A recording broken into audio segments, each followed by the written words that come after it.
Any opposed? Any abstentions? Thank you. It passes. Thank you, Superintendent Flanagan. Thank you. Okay, so next up is an important discussion on BHS BTC, the BHS BTC campus on Institute Road, which the current BHS is calling the original BHS, but I don't want to confuse people. So we're talking about the Institute Road BHS BTC building, the project that we are undergoing there. So the purpose of this agenda topic is to update you and our community on PCBs at the BHS BTC building on Institute Road and their impact on the broader re-envisioning project. Through our re-envisioning construction project, we found PCBs in a number of places. And excuse me, because I'm going to kind of go through some of the history that many of you know about, but I want to put it I want to kind of contextualize it and put it in a bit of a story here. So the first PCBs we found were in window caulking and then in soils. And then we found PCBs in block and brick walls that were next to the windows. Then we found them in the mastic or the glue, which is under the floor tiles. And we found it in the air. So the PCBs have gone into the air as well as into the soil and into the walls and into the floor. And most recently, we learned that the PCBs have leached from the mastic glue into at least 1/4 of an inch into the concrete flooring underneath the tiling. So unfortunately, at each step of the process, we find more materials with PCBs. And I'm growing increasingly concerned about the cost of future remediation and the ability for the remediation to reduce levels of airborne PCBs to below the state screening levels. We're currently planning a pilot remediation project to understand the PCB contamination, and this project will conclude in August. Currently, we are testing, right? But the pilot remediation project hasn't begun yet. So the pilot remediation project is in the planning phases still, and that will help us understand the contamination. And that's the project that is set to conclude in August. That is designed to tell us if it's possible to remediate the PCBs in the building and how much that might cost.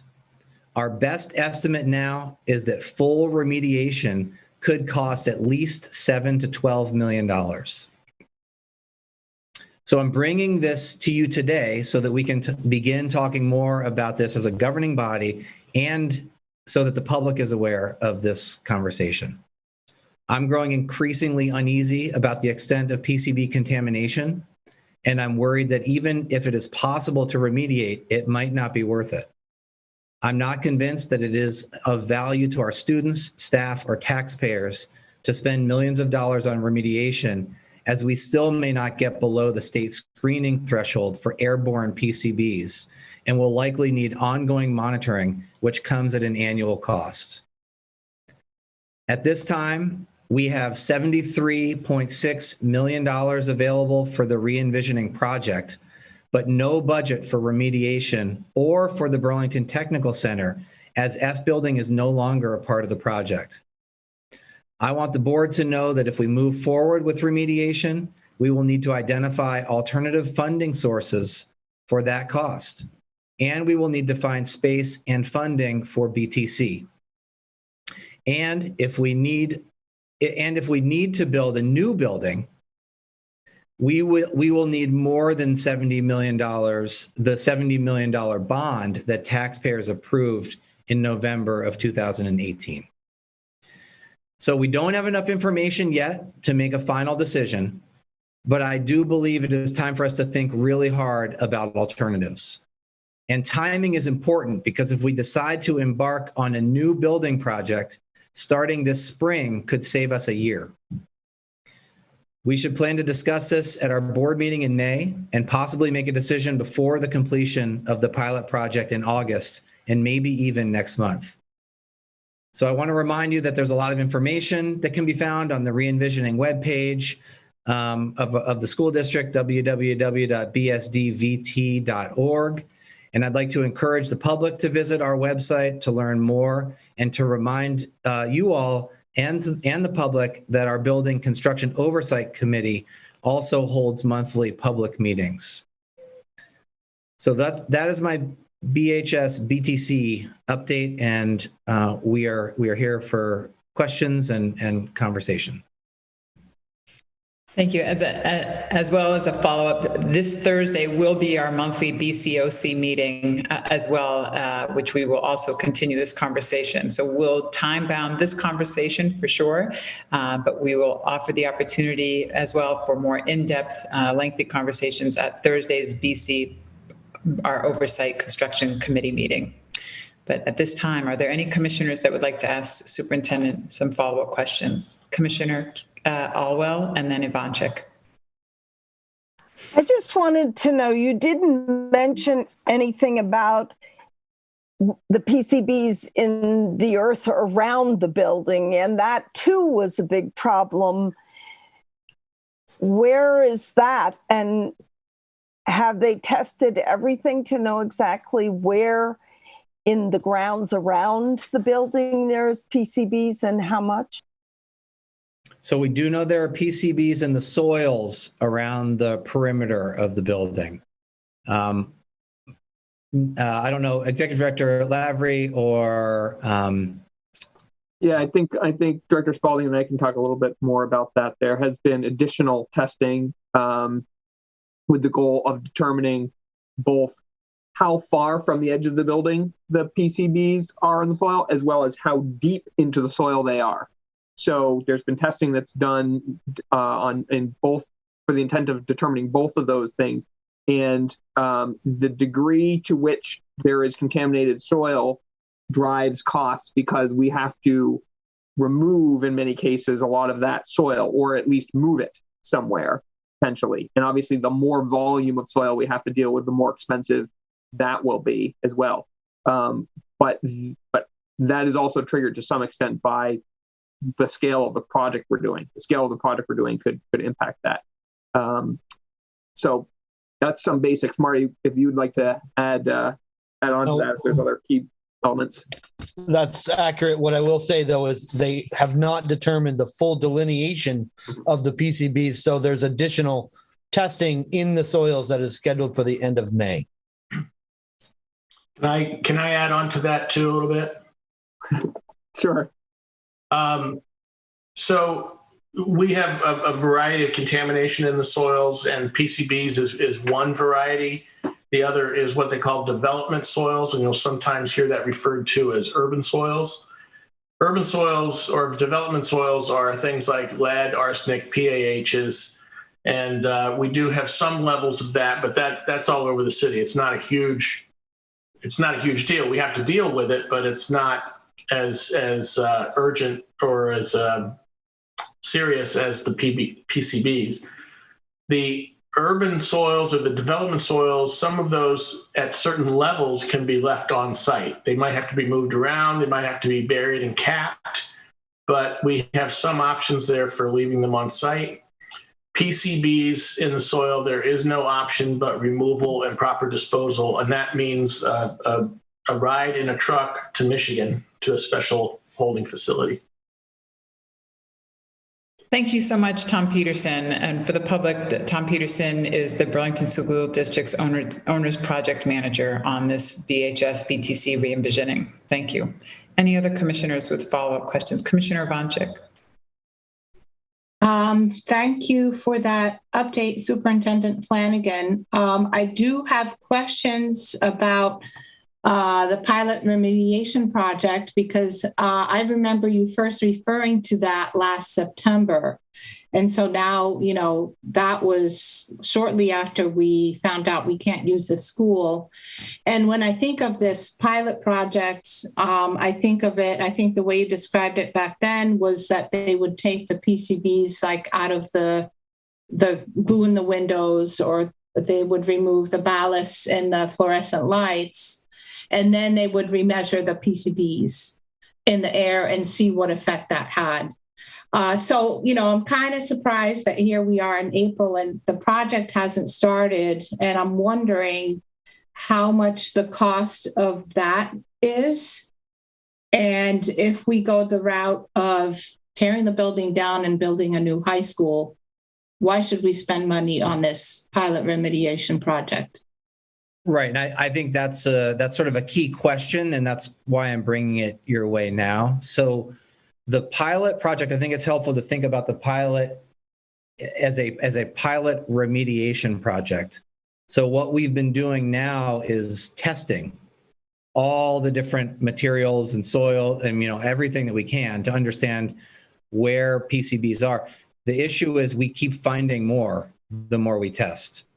So that's where we've led to this more recent finding of the PCBs in the glue mastic under the tile and into the concrete. So all the testing takes more time, and we are finding them in more and more places.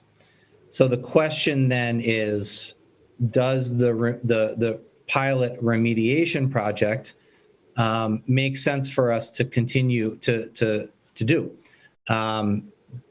It does if we continue the re-envisioning project, but I'm not sure that it does if we don't. So I'm going to open it up for Tom and Marty and Nate to talk a little bit about that, because they have more detailed understanding of that part of it.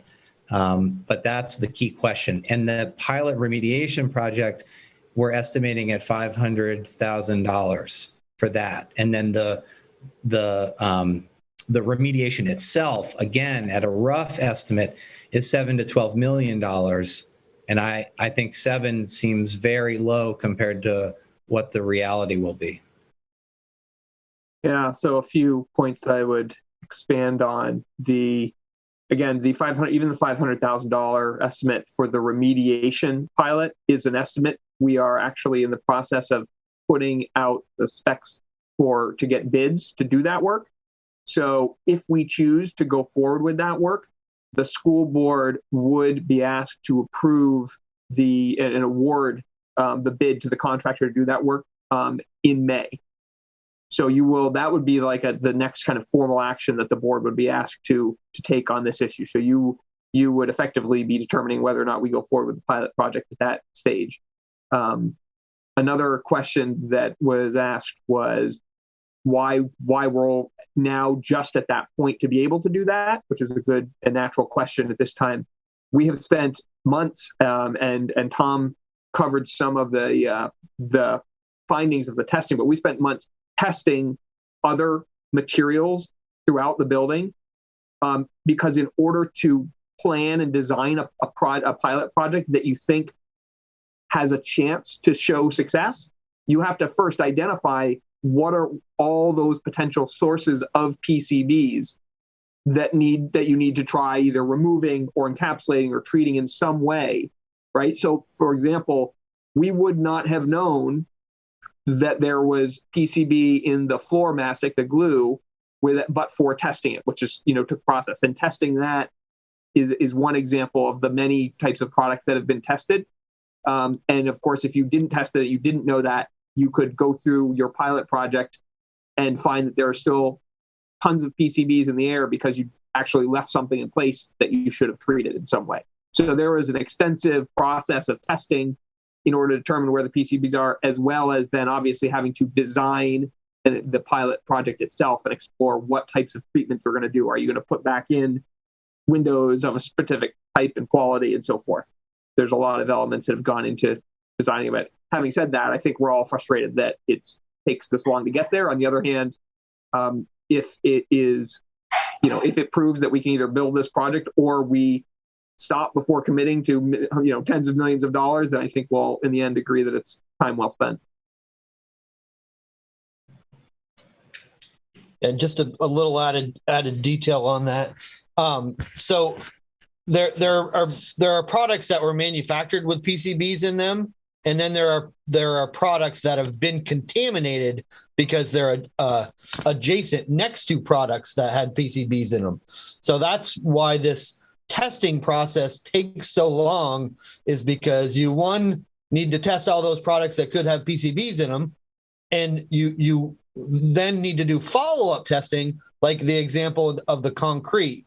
It's unlikely that the concrete was manufactured with PCBs in it. It was contaminated because of the mastic that was put on top of it. So that process is lengthy because, one, you need to test the mastic, then you need to test a certain depth of the concrete, and then if you still find it, you got to go test even further. So it was unfortunately a very, very lengthy testing process to rule out and make sure that we're identifying everything that may be either manufactured with PCBs or contaminated from the PCBs that we have in the building.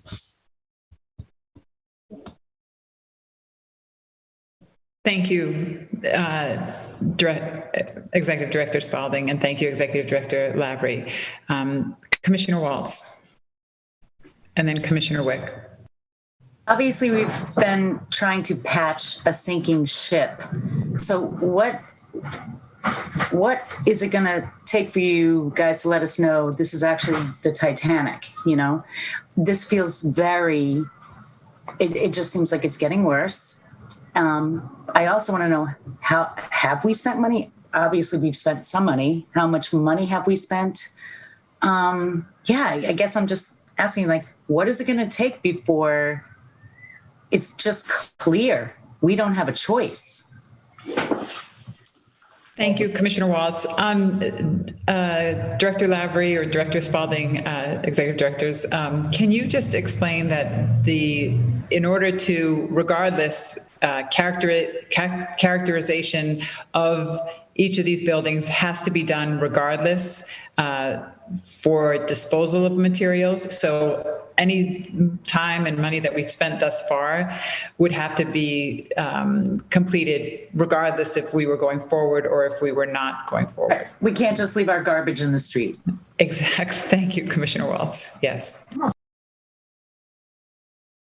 Yeah, I think that's well said. We certainly can, I haven't looked recently, we can look at what we've spent to date on the project and come up with that. But obviously we have been spending money. You had to unfortunately spend money to get to this point. But I think that to the degree that money's been devoted toward PCB contamination analysis, that's very true, that by and large, a lot of that probably would have been spent eventually anyway. Thank you. Commissioner Wick.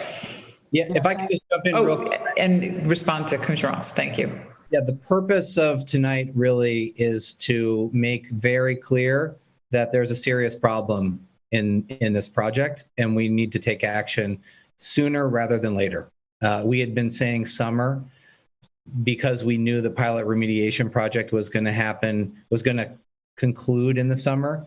But we've been doing some analysis on what a new build would look like and the timeline there. And we learned we know that if we can get started sooner, in the spring, it will save us a significant amount of time at the end. So we're not quite there yet, but I would say the hard decision that I've been telling the board that we'll need to make in summer, I think we need to make in May, if possible. Thank you, Commissioner Waltz. Commissioner Wick. Thanks, Chair Wall. So it strikes me that even if the $500,000, what is it called, mitigation project or mitigation pilot is a success, that leads to the inevitable result that the mitigation cost will be, as Tom suggested, I think he said 7 to 12 million, more or less. So, that alone is about 17% of our overall budget for this project. And also we've had to make so many, what I'll characterize as compromises already because of the cost overruns. And again, I'm not using precise language, but generally speaking, we all know that we've had to make some compromises. And so related to all that, the question that another commissioner asked was, when is It's a very good question. When is somebody going to tell us whether we should just sort of stop now, stop the bleed, and move in a different direction? And this is truly where that somebody is us, the 12 of us.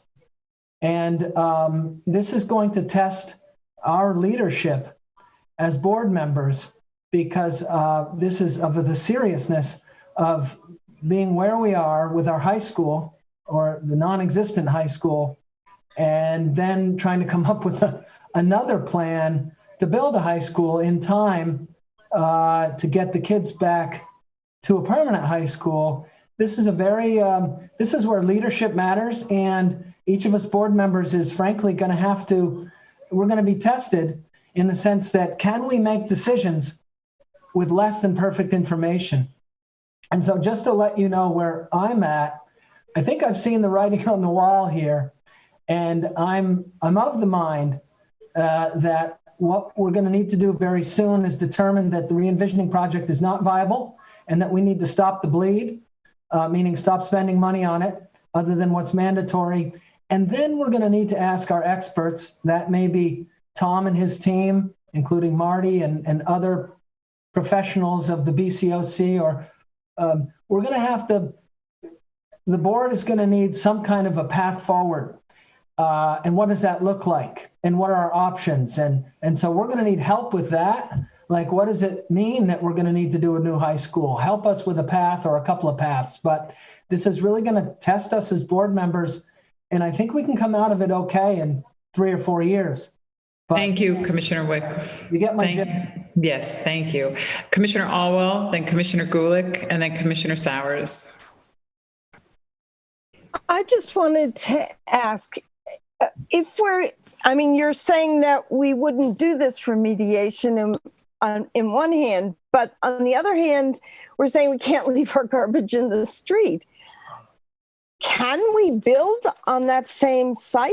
I mean, and wouldn't it cost $7 to $12 million to tear that place down and have all of that rubble incinerated, or whatever they do with PCB infested materials? So, and is there enough land there to build that, the school and the tech center at the BHS site? Or are we also going to be looking for another site for this school and the tech center? And I don't know if that's too much to ask right now, but those are my questions. No, but those are the questions we need to be wrestling with. And the question of site assessment, do we start with a site assessment beyond the lot, the current land? Or do we, if we are moving to a new project, or do we just look at that site? That's a question we don't have the answer to right now, but those are questions. And then the cost of removal of what we would need to do to the current building. Tom Peterson, I don't know if you can give us your best thinking on that right now. That would probably be helpful for the group. Yeah, in terms of the cost of removal, that is yet to be determined. It's going to be a significant number. The removal and proper legal disposal of that facility is probably going to be several $1 million to come up with a blank site with no buildings on it. Whether or not you can rebuild there, that's to be determined. And I don't know, if you tore those buildings down, if you would want to rebuild on that site. It's not. There are a few sites in the city that would be a very big challenge. But with the way that place is built on a hillside, you've got a 7 or 8 story high school, and I challenge anybody to go around the country and find a 7-story high school. There are not that many, if any. So I'm getting off track a little bit here, talking about the challenges of that site, but the cost of demolition and proper disposal will be high. I don't think it'll be quite as high as the cost of the amount of remediation it would take to keep it legally habitable. Thank you. Next is Commissioner. Go ahead. If you don't mind, a couple things I want to point out. While we don't know of any specific opportunities, if I think we would have a stronger chance of being able to advocate for additional state or federal assistance specifically related to cleanup of the site. I think there's an opportunity there anyway to explore additional money. One area that I've looked into already, there's some brownfields money that the state makes available, but one of the limitations there is that we would not be eligible for it because we are the owners and were the owners when the source of the contamination kind of was put in, right? The school district obviously is on the property of the city. But interestingly, to Tom's point, if, for example, this is just purely hypothetical here, but if we were to sell that property, a buyer could potentially then, that's what the brownfields money is for. It's for the buyer. It's to incentivize a buyer to buy a property and do redevelopment work by making it more affordable for them by subsidizing the cleanup. So if we determine that that site is not suitable for the reasons Tom mentioned for a future high school, there is the potential that if we were to sell that site, or if the city were to sell that site, that then money would become available for addressing some of the PCB contamination. So there's a lot of moving parts there. Again, this is all just preliminary. I've just kind of scratched the surface of this, but I do think that in addition to worrying about the cost, which obviously is going to be significant, we would also want to explore what other avenues there are to pay those costs. Thank you very much, Executive Director Lavery. Commissioner Gulick, and then Commissioner Sowers. I can pass. Commissioner Sowers. Great.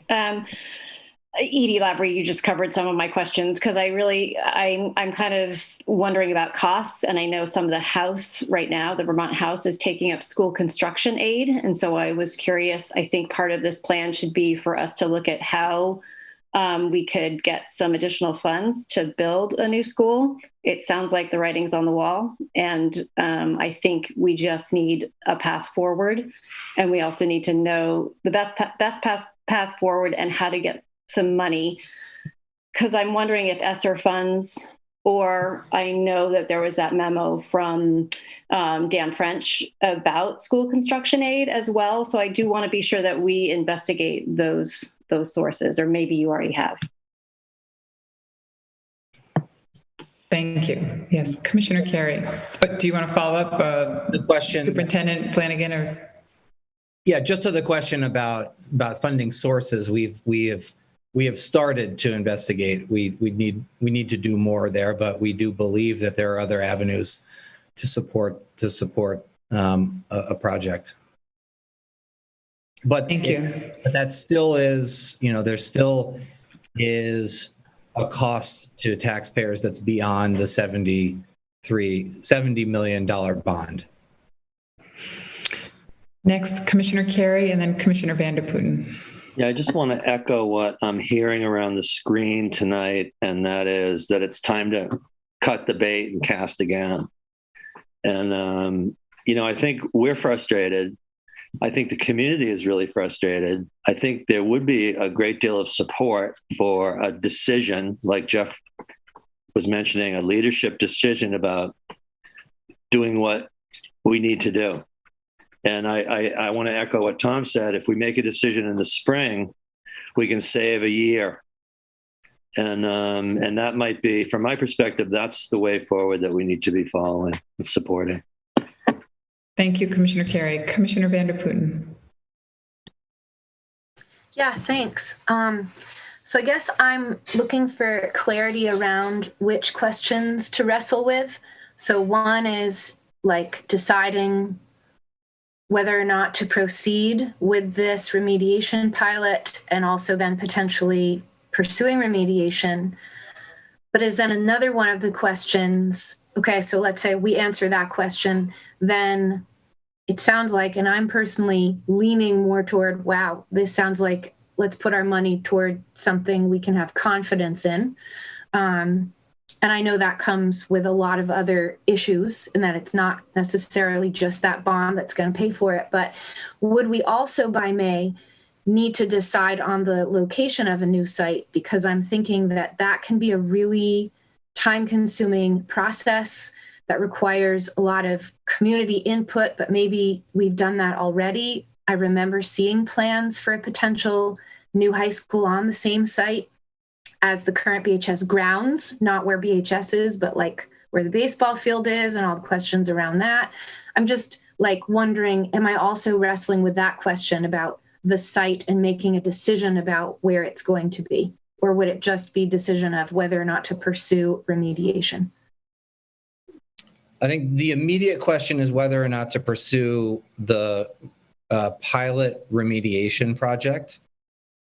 Then the longer decision is whether or not to pursue remediation, knowing that we may not have certainty that we would remediate and do the re-envisioning project and get under the state's screening threshold.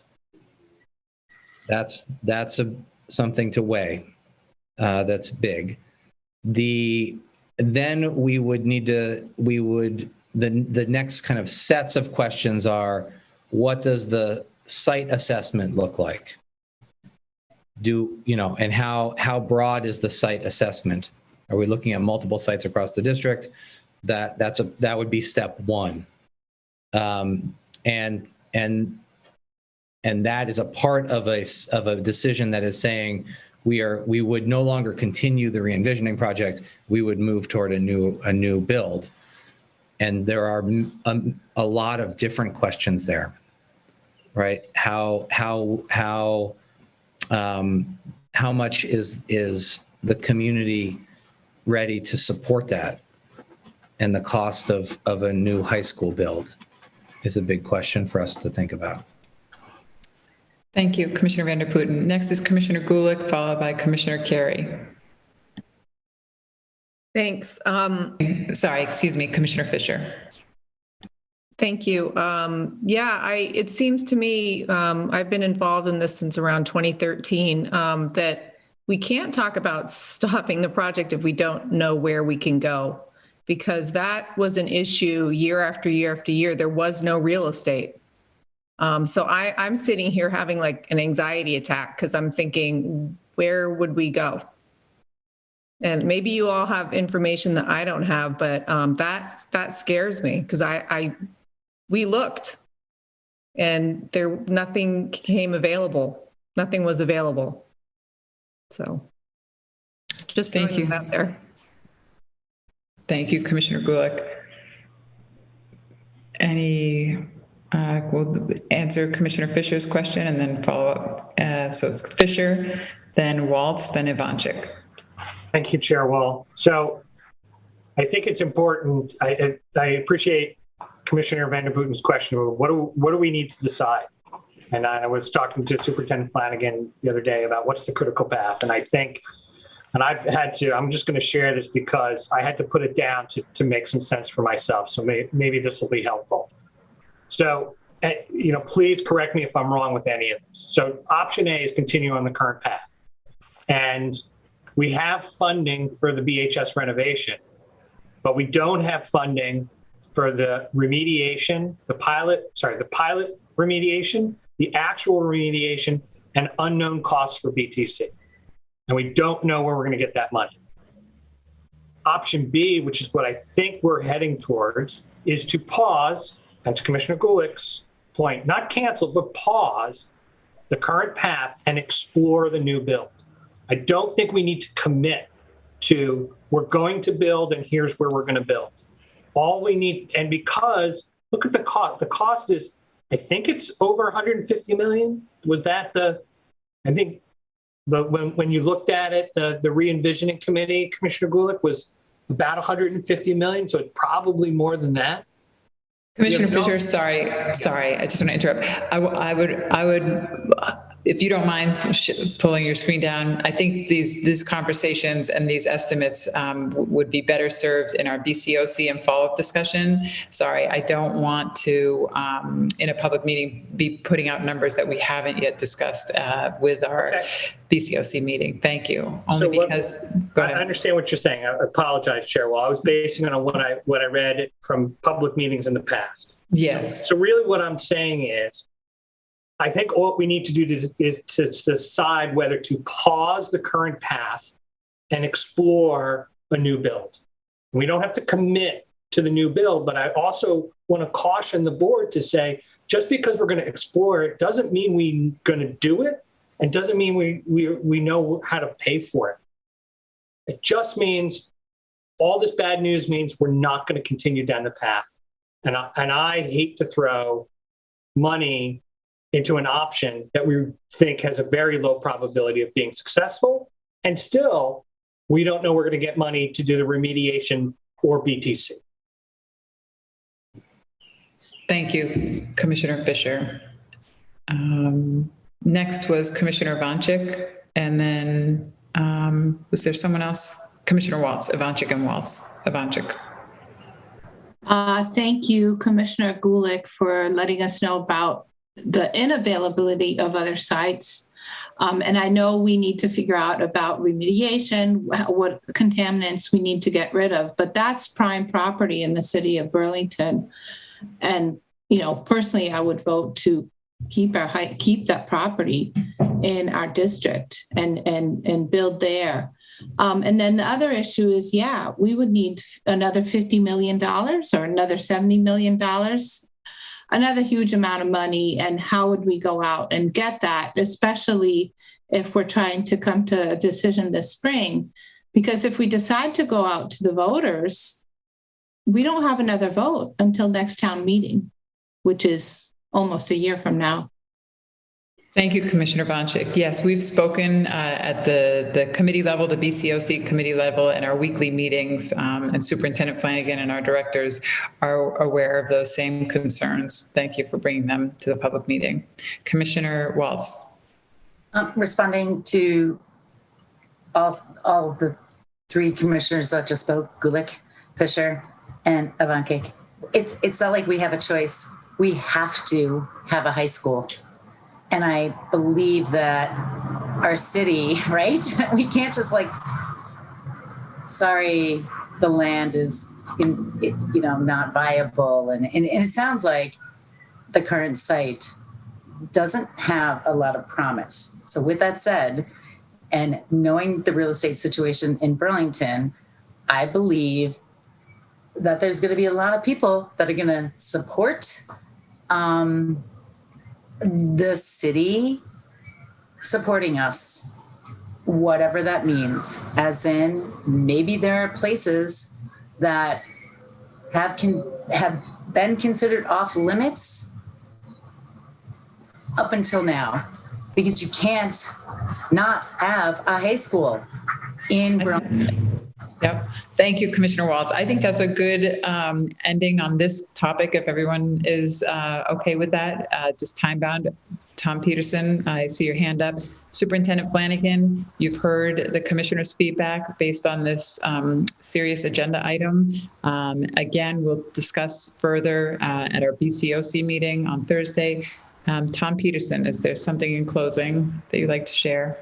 Yeah, and I apologize if I'm speaking out of turn, and if this gets me in trouble, so be it. But I have to be blunt. I want to see this project succeed as much as anybody does. And I'm not accustomed to thinking even about walking away from a project.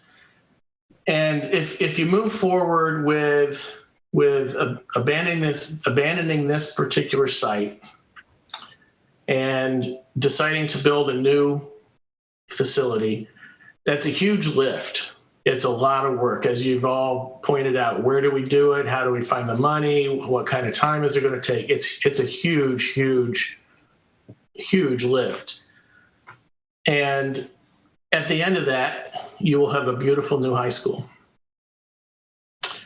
If we continue with the current facility, if the pilot project yields positive results, and if we find that we can cost effectively manage the PCBs in the air, and if we can put together a rehabilitation plan that manages not only the PCBs, but delivers the kind of project that you want for the community, you're still going to end up in a few years with a 57-year-old building with PCBs in it. We know we can't get rid of them all.